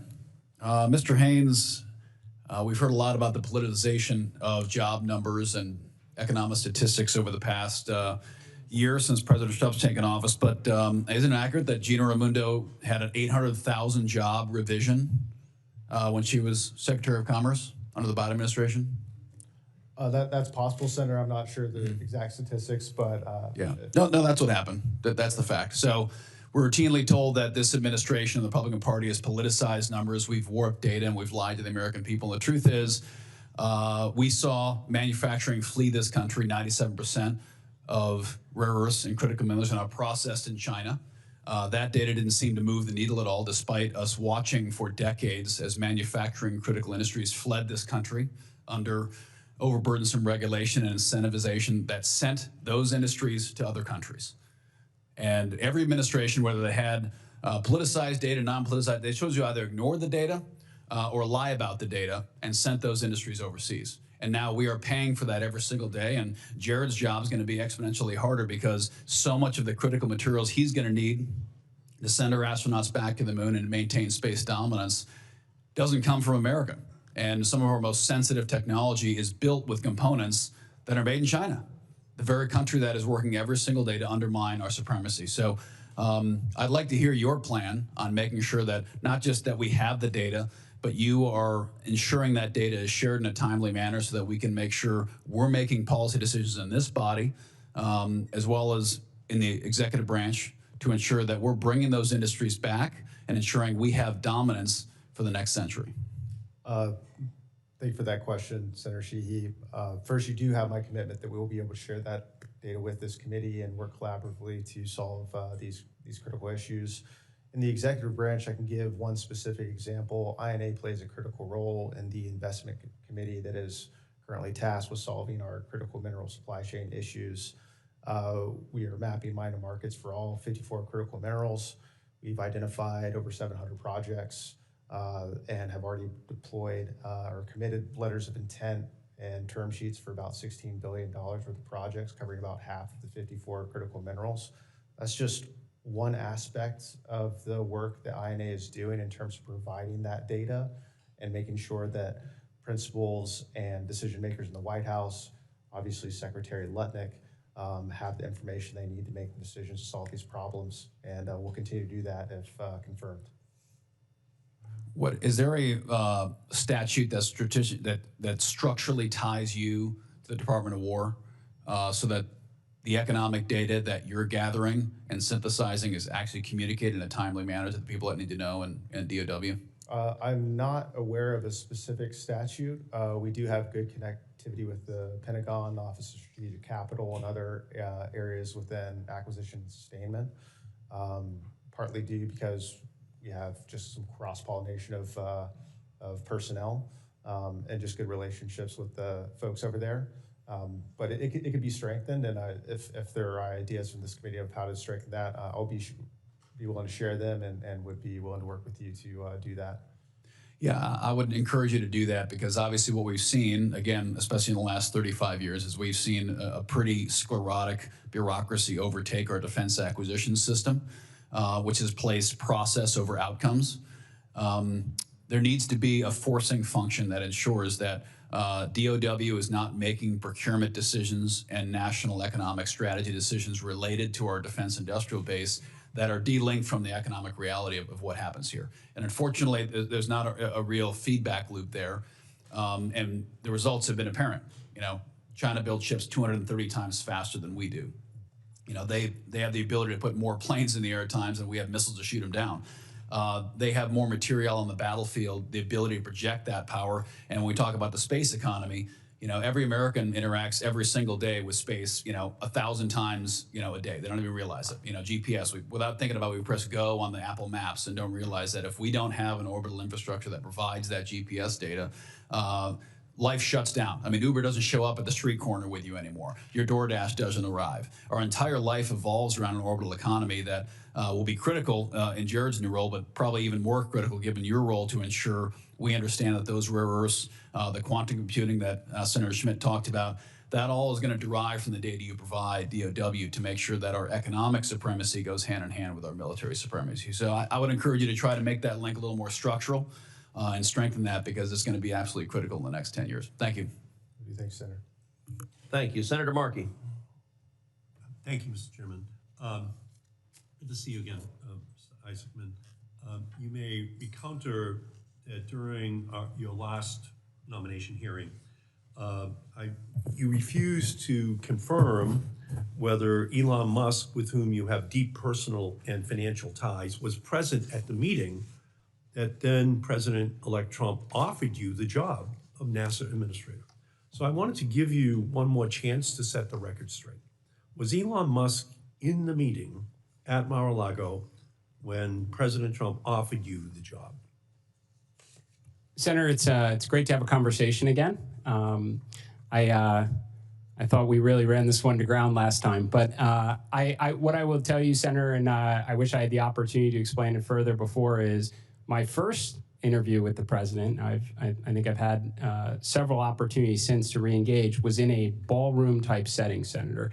There were dozens of people moving in and out that I would not say were in the meeting. It's a very simple question. Was President Trump in the room when, was Elon Musk in the room when President Trump offered you the job? Senator, my interview, my conversations with the president, and there were dozens of people moving in and out of the room, and I don't think it's fair to bring any of them into this matter. So you once again, you're refusing to tell us whether Elon Musk was in the room that day.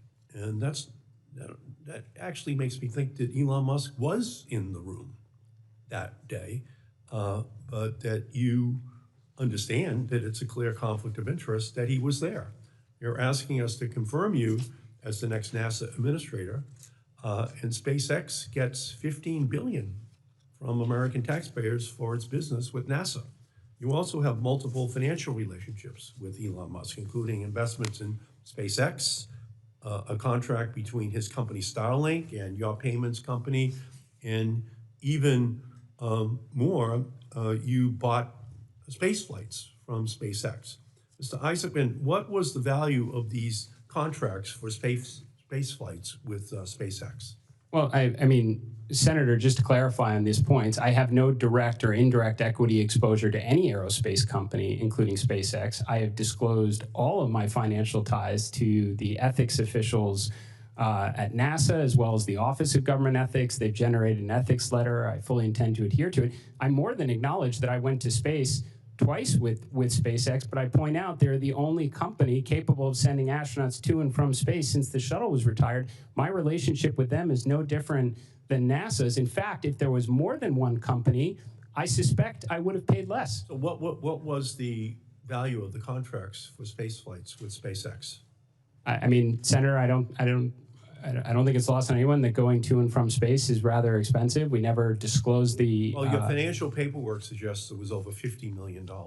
So was it $100 million? Was it $200 million?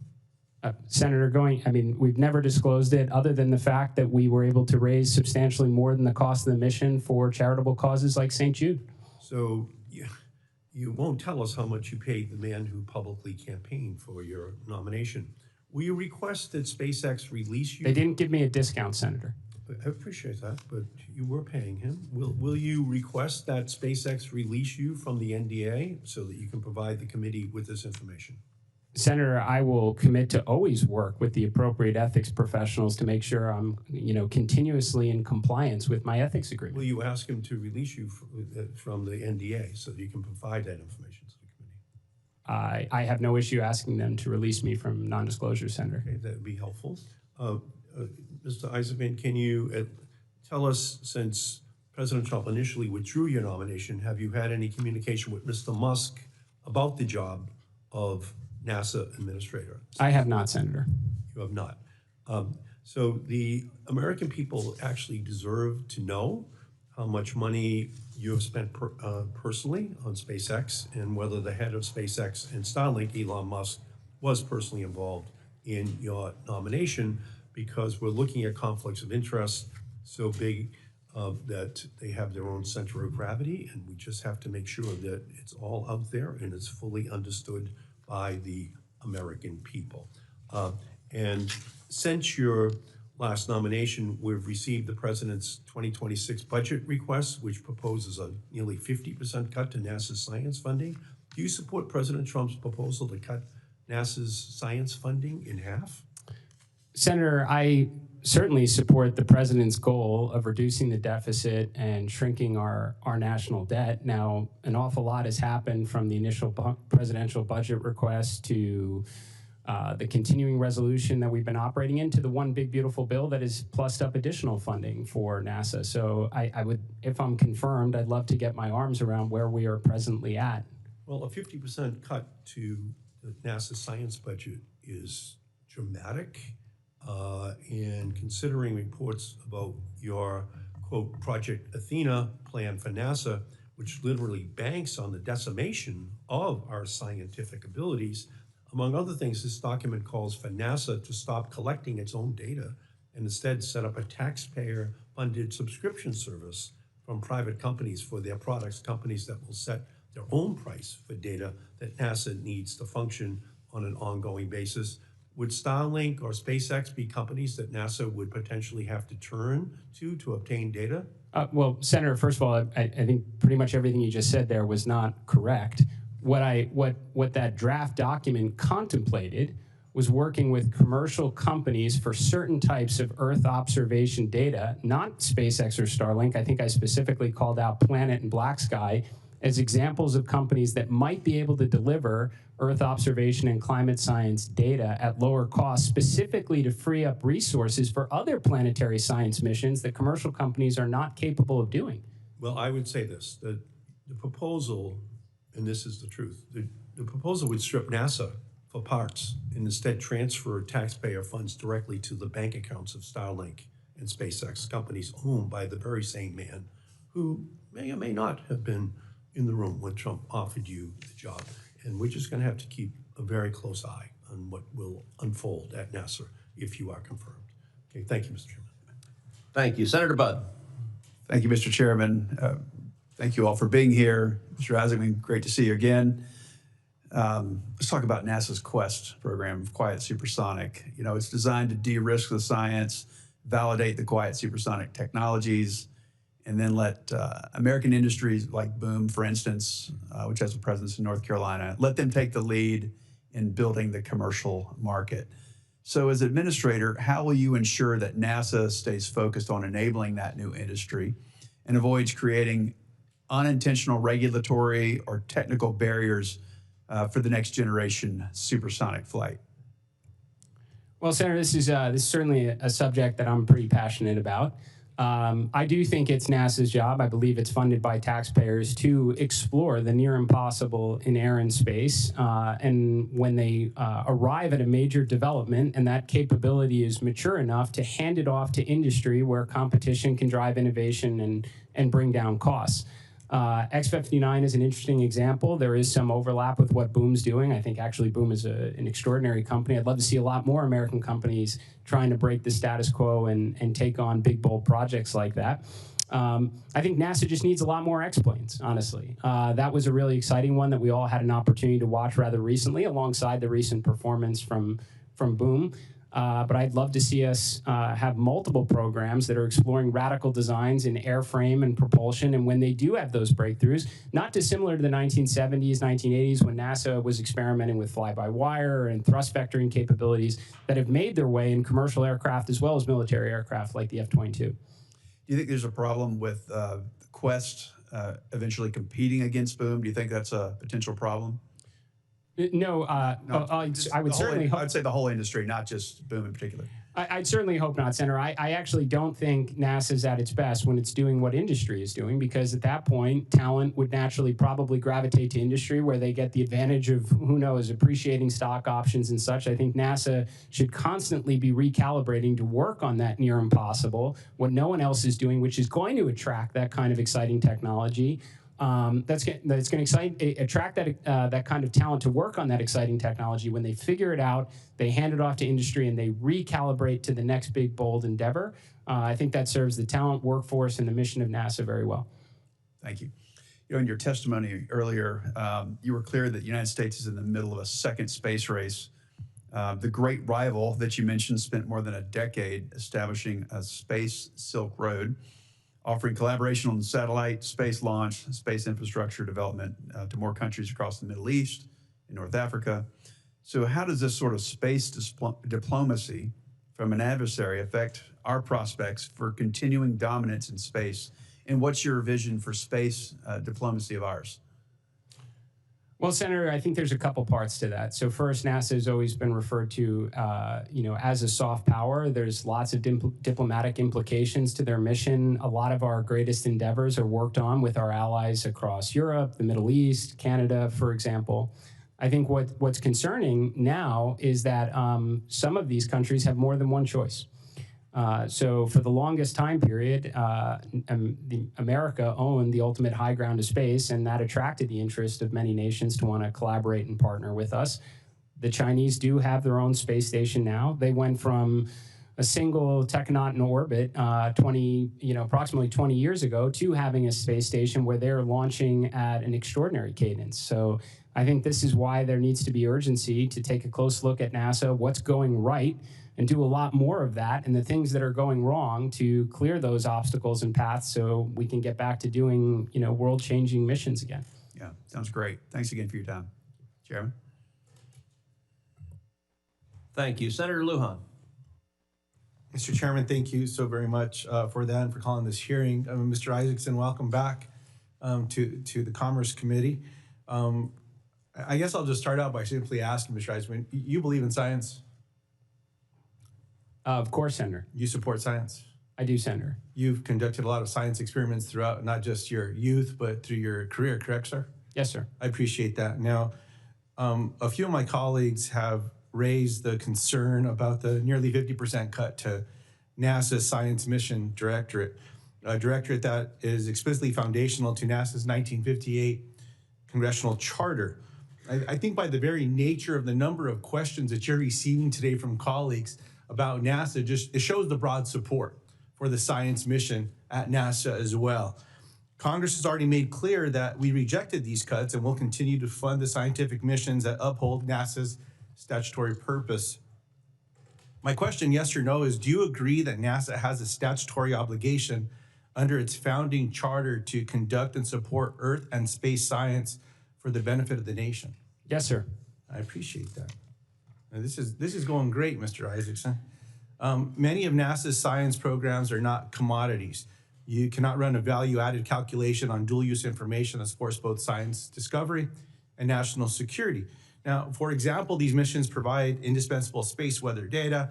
We were chatting about that before. I appreciate my colleague reminding us all across America when we pull out our devices or we're depending on the simple services that we interact with every day that we're touching some of this and we depend on it. Like your friend, Mr. Musk, I would say some of the commercial actors, they depend on after solar activity has repeatedly disrupted their constellations as well. Now, NASA, Earth science assets also ensure GPS integrity, track environmental changes, everything you just described. U.S. military readiness, critically important, national security, the importance of the science directorate.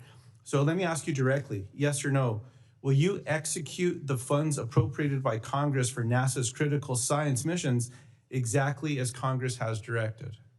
Yes, sir. We will maximize the scientific value of every dollar that Congress affords the agency. I appreciate that very much.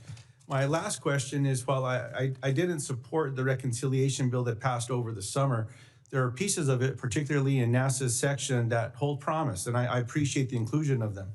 For example, the NASA section funds a Mars telecommunications orbiter, specifically one that was proposed independently when NASA solicited its commercial industry for Mars sample return mission architecture from space. I see you nodding. You're very familiar with this, I imagine. Reasonably familiar, Senator. The orbiter would not only support future exploration missions, but most importantly, it would help support the critical comms relay needed for existing and future science missions like the Mars sample return. Now, New Mexico is home to companies like Rocket Lab, who produce the world's highest efficiency space-grade solar and powered critical NASA missions and would power the MTO, for example. So yes or no, do you commit to following through on the letter of the law and ensuring a rapid acquisition strategy for the MTO to be able to deliver it by the law's 2028 due date? Senator, my commitment to you and all the other members is always to follow the law. As a space enthusiast, I am super excited about any activities that open up further science and discovery on Mars. Appreciate that very much. Thank you, Mr. Chairman. Thank you. Senator Klobuchar.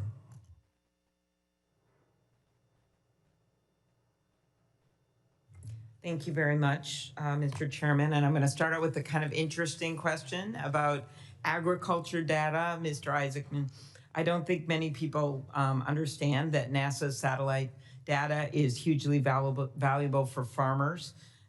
Programs like NASA Acres and NASA Harvest use satellite imaging to forecast production and monitor crop yields. I'm the ranking member on the Ag Committee, and I've introduced legislation called the Agriculture Innovation Act to strengthen that data collection. Could you talk about your plans to preserve and expand those types of monitoring programs, weather patterns and the like, and how you can better work with the Department of Agriculture? Sure, Senator. I appreciate the question. As I mentioned with Senator Moran before, at the present time, we at least inhabit only a single planet, and it's probably important for us to continue to study it to the greatest extent possible. NASA's had a long-running program with Intelsat. I fully support that we should be gathering data that is especially contribute to hardships here on Earth. I mean, obviously there's great agriculture opportunities, but these can be impacted by droughts and wildfires and flooding, and grateful that NASA has the capability to gather some of this data in real time. I don't see that going away ever. Thank you. Other end of our state, Mayo Clinic, which I'm sure you're aware of. They've been involved in space medicine since 1960, when research related to the force of gravity during acceleration influenced the position of seats for the Mercury spaceflight program. And most recently, they've identified some important research project in the field of aging, regenerative medicine that can be conducted in space. How will you continue to support NASA and institutions like Mayo's efforts to advance science that helps here on Earth? Senator, I couldn't agree with this area of study more. We are actually quickly reaching a point where it's no longer a technological limitation for deep space type missions, but human physiology and psychology. So in that respect, I obviously fully support all the studies that can be done so that when the day comes that we actually send NASA astronauts to Mars, that they can come home healthy enough to tell us about it. This is probably the single greatest accomplishment we've had on the International Space Station over the last quarter of a century, is keeping humans alive in an environment that is quite challenging. Mm-hmm. And then just on the research side, a lot of academic institutions like the University of Minnesota rely on publicly funded data from NASA's missions. And as NASA continues to partner with private firms, the commercial data is not as easily accessible to researchers. And I think it's a balance. Obviously, the partnering with private has brought with it some success, but then you want to have the public institutions be able to access that data for the public portion of this, which has helped us. I'm not going to go through all the inventions and things that have come out of this type of space mission. So what steps will you take to ensure that data from NASA missions continues to remain available for researchers across the country? Senator, I fully support it, and I think this actually goes to some of the questions from Senator Markey before. I absolutely think that NASA should be making available all of its data, especially its Earth observation data, freely to academia, so they can draw their own conclusions from it. I don't think it's the most helpful every 4 or 8 years when administrations change that certain scientific positions become overly political. I think that we should be making that data available to academic institutions and let their scientists and research draw their own conclusions. Thank you very much. Mr. Haynes, congratulations on your nomination. We have a lot of manufacturers in my state, a lot of them high-end robotics manufacturers. We do a huge amount of trade, not just in the ag area where we're fourth in the country for ag exports, but throughout our industries. And could you talk about data that the Department of Industry Analysis can provide Congress and the public, transparency data with the price impacts of things? We're obviously concerned about tariffs. Thank you, Senator. I would say a few things. We usually provide data as it compares to bilateral trade flows and sectoral competitiveness. We not provide broad economic data in terms of labor statistics or GDP growth or anything like that. Any data that we do have on specific sectors, especially as they are in your state, happy to discuss those with you and your staff. And by the way, thank you to your staff for meeting with you yesterday and understanding a little bit more about your priorities on the committee.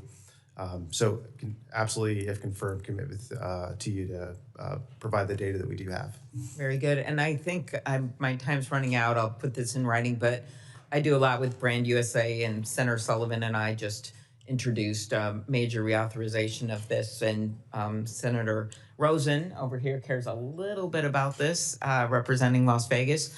And so just anything you can do to strengthen programs like Brand USA that don't use taxpayer dollars to ensure we continue to remain competitive with U.S. tourism, and especially with World Cup, the 2028 Olympics, and other major events that are coming up. Yes, ma'am, Senator, you absolutely have my commitment to do that. I have met with Fred Dixon and Brand USA multiple times. The secretary's met with them multiple times, and we look forward to working with them in a collaborative effort to make sure that travel and tourism remains competitive. Okay, thank you. Thank you. Senator Young. Well, thank you, Chair. I thank our nominees so much for your interest in serving. Mr. Isaacman enjoyed our breakfast some days ago, and I expect to support your nomination and very much appreciate your presence here. Mr. Haynes, congratulations. The global economy is increasingly driven by cross-border data flows, digital services, and online platforms. And U.S. firms are facing more foreign barriers, such as data localization rules and discriminatory digital taxes. Within ITA, industry and analysis is already involved in tracking these digital barriers and advising on market access for U.S. providers. If confirmed, Mr. Haynes, how do you see INA's role in digital trade evolving? And what would be your top priorities for ITA's work on open digital markets and cross-border data flows? Thank you for that question, Senator Young, and appreciate also speaking to your staff yesterday. It was yes, sir. Good to hear your priorities. I would say two things. Within the Deputy Assistant Secretary for Services, which is under the Assistant Secretary for Industry Analysis, we run two specific programs that focus on data privacy. One is the Cross-Border Privacy Rules, or CBPR, is a voluntary certification where U.S. companies can opt into essentially adhering to robust data protections. We then request that various countries recognize those rules and adhere to those standards. As we've been going through the agreements on reciprocal tariffs or any of the bilateral trade agreements, we've been making sure that CBPR is front and center in terms of the standard that we want to hold our bilateral trading partners to in the digital space. The second program and its sister programs would be the US-EU Data Privacy Framework. We've also started a program with the UK and the Swiss. I think it provides a very firm foundation in terms of allowing free flow of personal data from Europe to the United States. I think those are two good foundations that we could expand upon, especially as we're getting into the US-EU trade agreements, as you know, Secretary Lutnick is heavily involved in, and we'll be supporting him in his efforts, knowing that that's going to be a cornerstone of the agreement. Thank you, Mr. Haynes. Mr. Haynes, on another matter, China's predatory practices in sectors like steel, critical minerals, and advanced manufacturing have continuously put sustained pressure on U.S. companies. Inside ITA, industry and analysis brings together industry engagement and trade policy analysis. So it sees both what companies are experiencing and how the rules of the system are working in practice. If confirmed, Mr. Haynes, what are a few concrete things you would build or change inside INA to sharpen ITA's China work? For example, specific analytic products, priority sectors, or support for trade agreement enforcement? Thank you, Senator. The most current concrete example I can provide you, again, is our current work on mapping critical mineral supply chains. I mean, this is the main trade issue in the U.S.-China trading relationship, and one that the President and Secretary Lutnick are laser focused on solving. Currently, we are providing mapping information for all 54 minerals. We're really focusing on the processing and refining side of the equation, given that in that sense. China dominates the supply chains there. And we're going to continue to work with the White House-led investment committee to ensure that we not only understand those supply chains, but are able to secure them and thus secure a number of different sectors that are downstream that require these critical components. So if confirmed, that would be one of my main focuses, is to continue that work and help to secure those supply chains.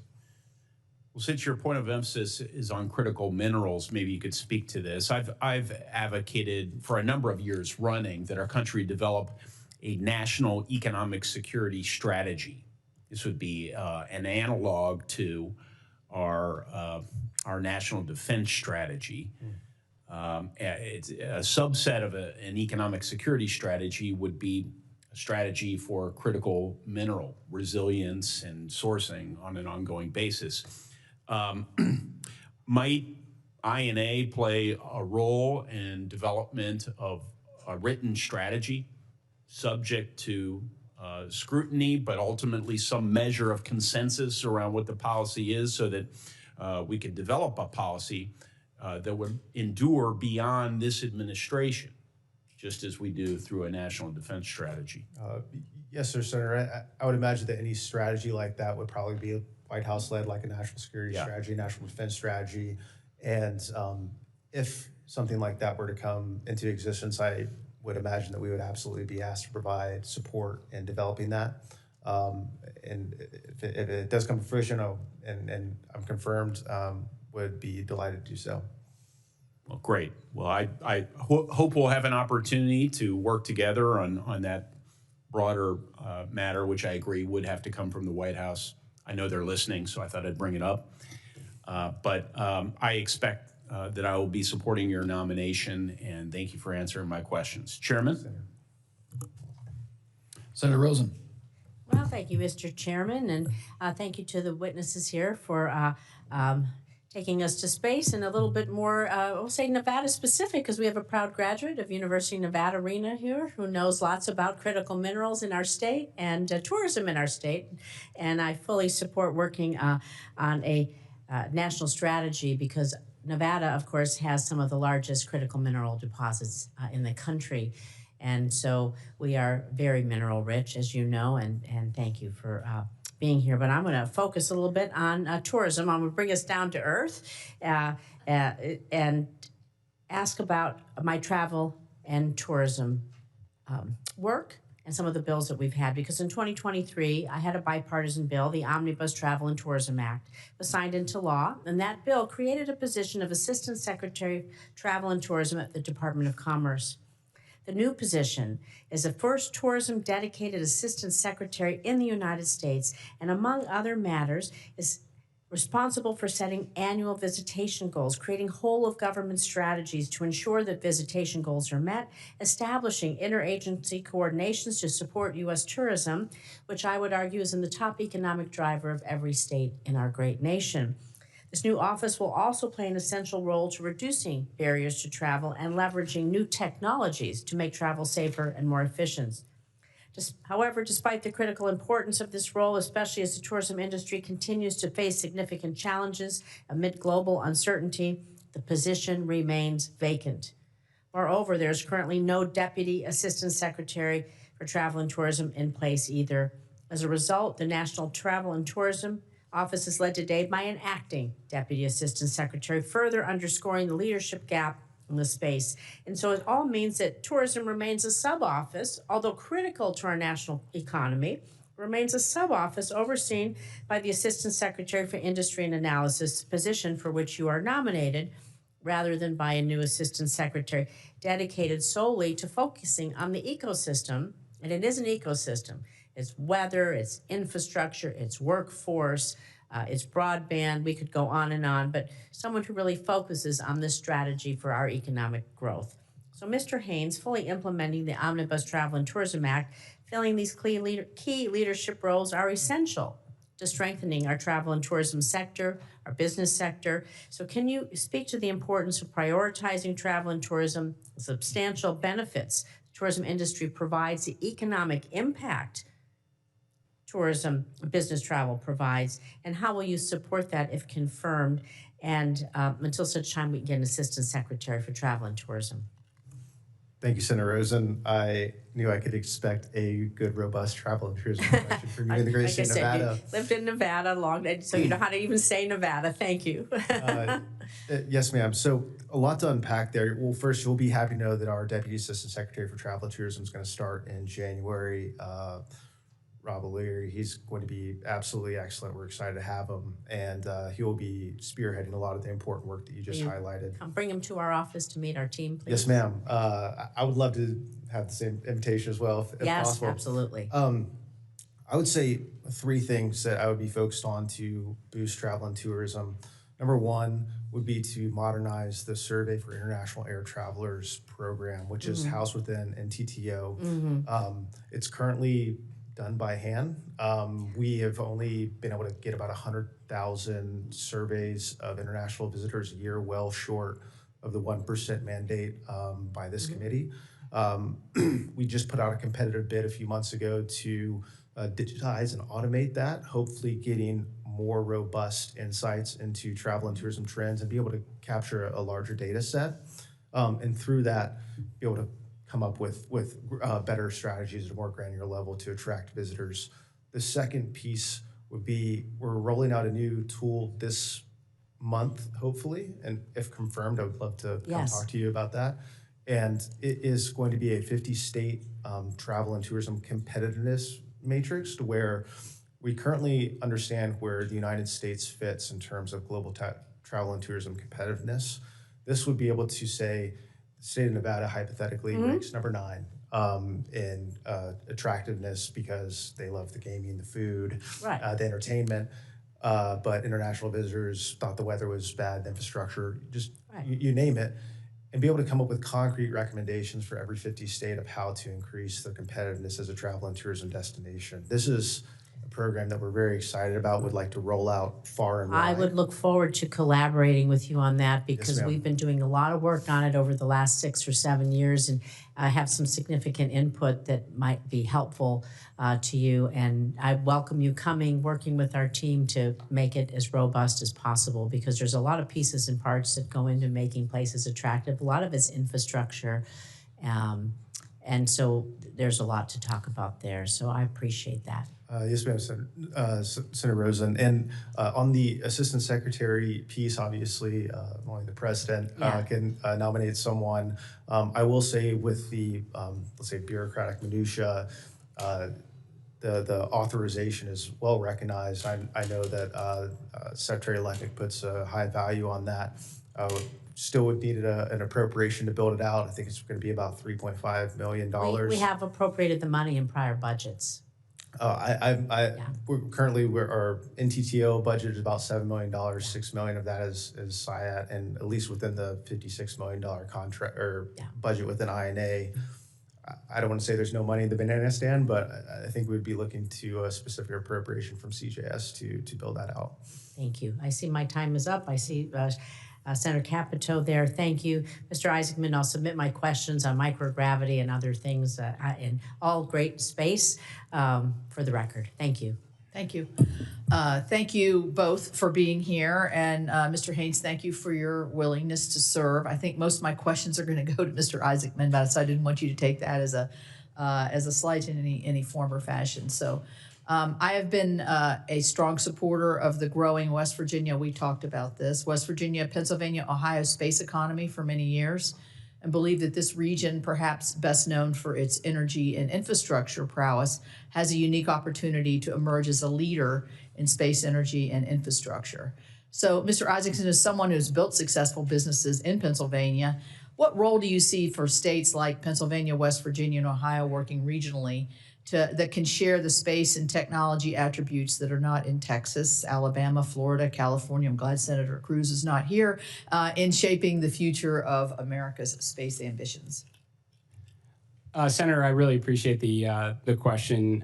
Certainly, as a resident of Pennsylvania, I'd love nothing more than to see more of our students who graduate go in fields that are relevant to aerospace. But I've said many times, I mean, in order to deliver on NASA's, world-changing mission, it's going to require contributions from the best and brightest around the nation. So all those states you mentioned before are certainly incredibly important. They have centers that are located in them that contribute greatly to NASA's mission. But we are going to need an incredibly growing workforce over the years that's going to come from across the nation.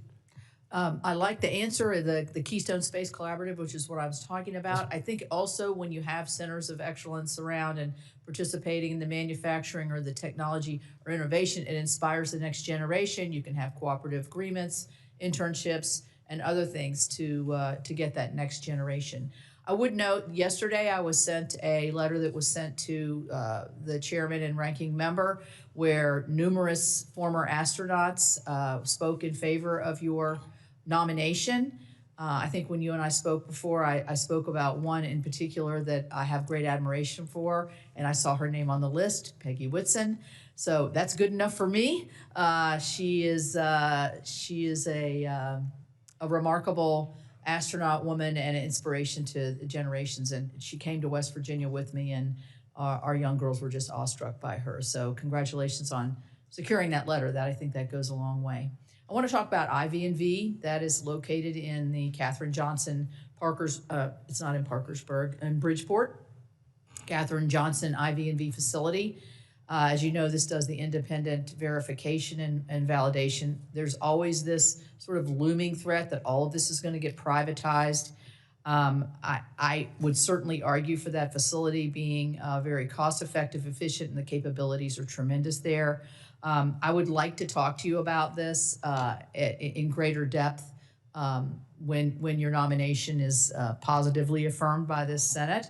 By looking to not outsource what they do, but to maybe grow that presence. And so would you be willing to work with me on this? Absolutely, Senator, and also very, very grateful that a astronaut Hall of Famer like Peggy signed the letter of support. It means so much, along with all the other 35 astronauts who signed it. I'm very interested in taking that visit, ma'am.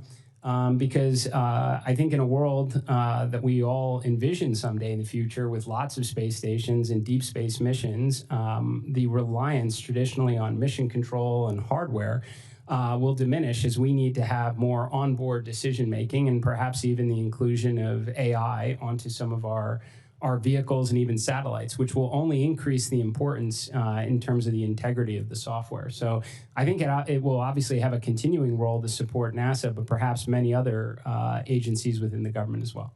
Good. Yeah, we've been trying to expand that.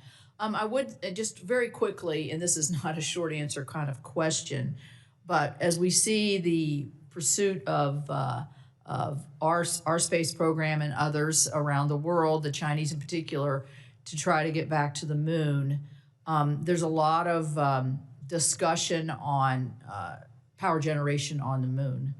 And I don't know what your thoughts are here. I don't know if lunar surface power programs, I know it's talked about nuclear, but also solar. I mean, what are your ideas here, and how far along are we on this?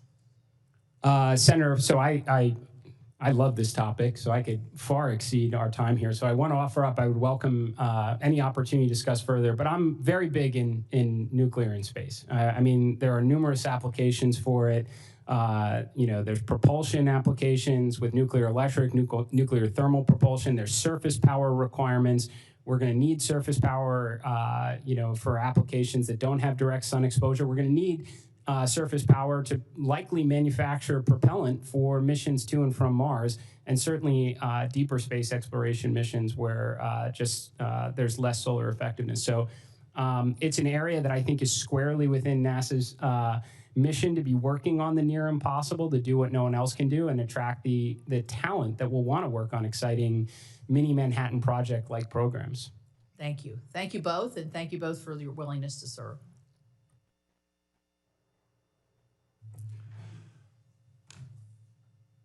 Thank you, Senator Capito. Let me start with Mr. Haynes. I appreciate we followed the discussions around critical minerals. I want to make sure that we emphasize that's a bipartisan effort. I think the coordination and continuity of programs, there's not a pendulum going back and forth between administrations, focusing on the access to capital, workforce training. We are woefully behind not just China, but many of our allies in terms of how we find that workforce. So I won't rebuild that or litigate that discussion. Just only want to emphasize it is bipartisan. This is something that should be a high priority. I do want to talk a little bit about some of the things: telecommunications, cyberspace, AI, quantum technologies. Colorado has a dense ecosystem there. And I think especially along with AI, quantum has, it's a field of intense competition between the United States and our rivals, our adversaries. So as our capabilities mature in quantum sensing, quantum communication, computing, obviously, how can we ensure, how can you help ensure that our quantum technologies are only exported to trusted markets? Thank you for that, Senator question. Or sorry, thank you for the question, Senator. I would say the Assistant Secretary for Industry Analysis does not play an active role in export licensing policy. That's our colleagues at the Bureau of Industry and Security, or BIS. I will say that we have and will continue to engage actively with industry to see where those markets exist and also understand the national security implications of those technologies, where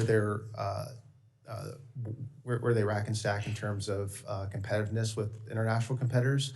And we could provide that information to the Bureau of Industry Security as they're making their licensing decisions, but we don't are not actively involved in any export licensing policies or decisions.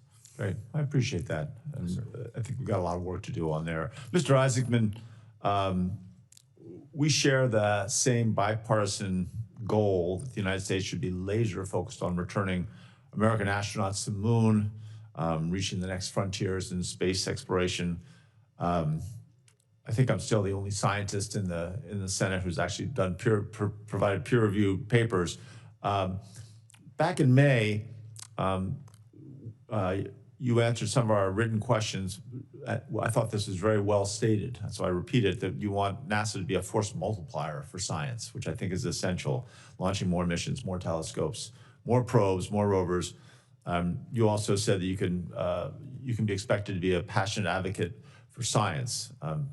You know, all of NASA's science and exploration missions, including both planetary and earth sciences, prioritizing these efforts is not about choosing one over the other, but rather identifying where the greatest breakthroughs are possible.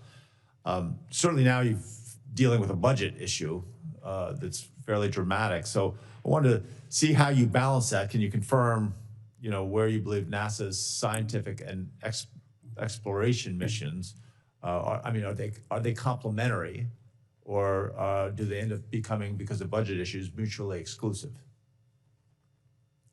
Well, Senator, first, I think the scientific side of NASA is just as important as human exploration, as is our work in aeronautics and technology development. I think that, as I mentioned to some of the other senators before, I understand earlier this year we had a presidential budget request. Of course, I do absolutely support the president in the goal of reducing the deficit and ensuring the nation's on good footing.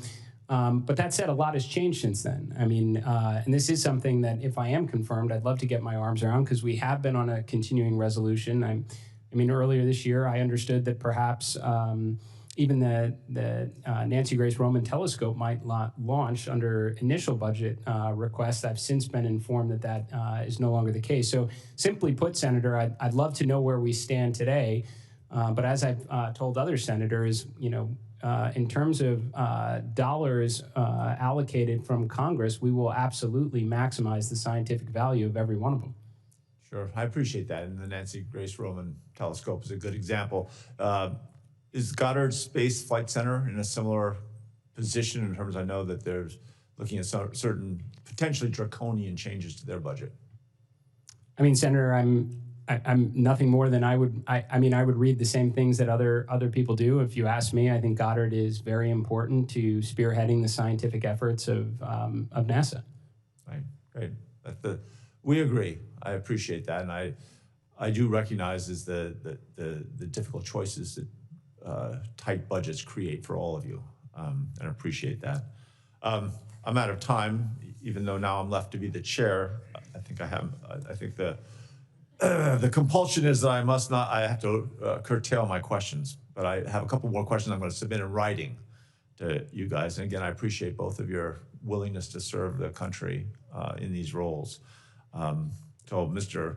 Isaacman and Mr. Haynes, my last question, which I am not just allowed but required to ask of all nominees, if confirmed, do you pledge to work collaboratively with this committee to provide thorough and timely responses to this committee's requests and to appear before the committee when requested? Yes, Senator. Yes, Senator. I don't think NASA can accomplish its world-changing mission without the support of Congress. Right. Well, I think it has to be a close partnership, especially all the more so in these days of tight budgets. So thank you. I have literally dozens of letters of support from various organizations for both of your nominations. And we ask unanimous consent these letters be inserted into the hearing record without objection, so ordered. It's hard to have any objections when you control the room. Senators will have until the close of business on December 4th to submit additional questions for the record.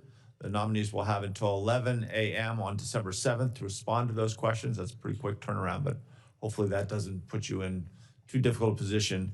That will conclude today's hearing. The committee stands adjourned.